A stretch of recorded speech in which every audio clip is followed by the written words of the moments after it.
O Concello de Ribeira e a Fundación Amigos de Galicia deron un paso máis na estreita colaboración que veñen mantendo dende hai anos. Eu creo que é un paso máis na colaboración que vimos facendo o Concello de Ribeira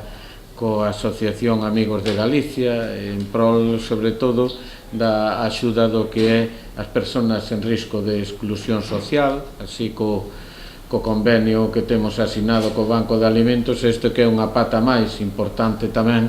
do que é a posibilidade das persoas pois de ter unha vida digna, que é non só xa abastecer o mínimo de sustentabilidade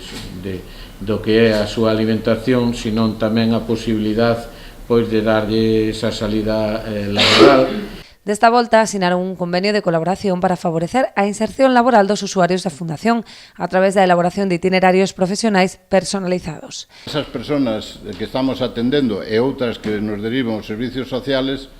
facerlles a cada unha un itinerario de inserción laboral personalizado, ver que lles podemos aportar a cada persoa destas, pois a veces con cursos enfocados a que as prácticas señan directamente nas empresas,